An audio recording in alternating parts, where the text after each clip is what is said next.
And that's really why we're talking about the younger folks to get this, because, you know, it is possible for somebody in their 20s to come back to a school, but it's much more, you know, when we see people, it's usually people who are in school, other students, or people who recently left, like in the situation in Florida. So, and I do, though, want to put an important caveat on this, that if we treat these groups, we're not going to eliminate this. I mean, it's a very rare event. It's something that we're kind of looking for a needle in a haystack. So we're trying to pick the parts of the haystack more likely to have needles, but even then, you know, there's still going to be folks, I mean, the majority of people who've committed these crimes do not have a recognizable, treatable mental illness. They are disturbed individuals. They are people that we're outraged and shocked by, but they're not folks where we have a treatment at the present point where we could keep them from doing those evil acts. So I hope that's responsible. Okay. So. Dr. Schwertner. Thank you, and that's a great lead into my question. You mentioned that the majority of these individuals that load a gun, take it to school with the intention of killing their fellow classmates, are not, in your opinion, learned opinion, actually mentally ill. Correct. That's correct. So the root causes, certainly first episode psychosis and a break of psychosis and a violent outburst, that because of psychosis can be a root cause. But also there's these other issues too, social and anger management. And I think what Senator Huffman and I think everybody on this panel is trying to get to is the root cause and the most effective utilization of dollars to prevent these tragedies from occurring. So do we need to be working on these, obviously these children that have, these 900 children that have a psychotic break, but do we also need to be focusing more on other root causes that might be the higher level of why a child decides to commit murder? Yeah. And is that anger management and de-escalation techniques, intervention techniques that are more group focused within the schools? Yeah. Can you comment on the relative importance of the 900 psychotic children and the intensive treatment that you're recommending relative to a more generalized approach, evaluating the entire community of the school? Correct. Happy to do that, sir.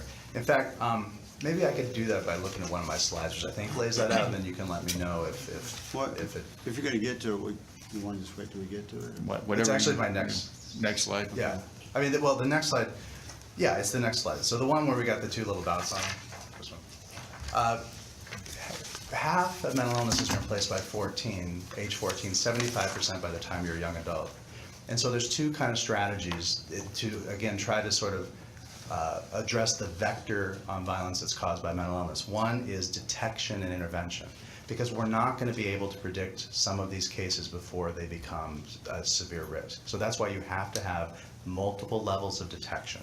And then you have to have appropriate treatment. And the appropriate treatment does vary by the condition. And we kind of lay that out on this next slide, that the school needs to be in a position to identify both the group who is having anger management issues, the kinds of things, Senator, you're talking about. Things like mental health first aid, things like school counselors are going to help the school identify those young people and try to help them sort of change. Now, the vast majority of those young people are never going to be in a position to commit anything like what we're talking about in terms of murder, but that's the intervention to try to help that general group. Then there's going to be the group we can't predict, because we don't have the technology to predict these violent crimes and these violent incidents. We can find the case in many cases. We've all seen the stories of young people where there were signs. In those cases, we could have done something different. And in those cases, being able to rapidly get someone to intervene at the very minimum to ensure the safety of that individual, who, by the way, is much more likely to be at risk of harming themselves. I mean, school suicides, which are another tragedy that happens on a very frequent basis in our state and everywhere, can also be prevented through this by being able to identify them. So being able to identify and detect, that's why you need the school counselors, that's why you need communities in schools, that's why you need mental health first aid training for the teachers, so that they can make some good decisions there. But it's not enough just to identify and detect. We have to do something. If all we do is send these children, call the police, they're put in the back of a police car, taken to a hospital, released 72 hours later, we're not changing that cycle. We're in some ways creating other problems and stresses for them if that's all that we do. So there's two other legs to the stool that we like to talk about, one of which is to have broad access to treatment that begins in primary care. Senator Nelson asked a couple weeks ago that this child psychiatry access program that she's going to be putting legislation forward on, we think that is a very promising model for being able to get a large number of children access to the kinds of supports to help them arrest aggressive behaviors, other problematic behaviors early, to be able to help their parents make good decisions about how to help them, and also, senators, to help victims.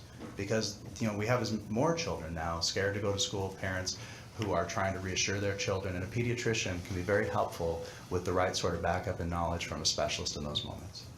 Then the third group are the appropriate treatment. And for that subgroup of people, let's call them 20,000 for our best case estimate, there are different treatments that can dramatically reduce the likelihood of those individuals who are at dramatically higher risk of violence. So I think you really have to think about all of those, and then it is a judgment call about, you know, where you're going to make relative investments of resources, more in the sort of let's detect and protect versus let's treat and try to eliminate the risk in that group that has the higher illness. I hope that's responsive to your question. I think we're all grappling with that. I personally feel that the stigma and the identification and detection and then intervention, the actual person stepping up, whether it's the teacher or a fellow school, another student, is where the significant lacking is occurring. I think people realize there's a problem with a certain child, and I think the studies show that, like 80-something% of shooters were identified as problematic by other students and our teachers, but yet nothing's being done regarding actually stepping up and taking a positive forward step with that young man. So we can identify them and at least detect them. I think it goes a long ways to preventing these tragedies. So thank you for your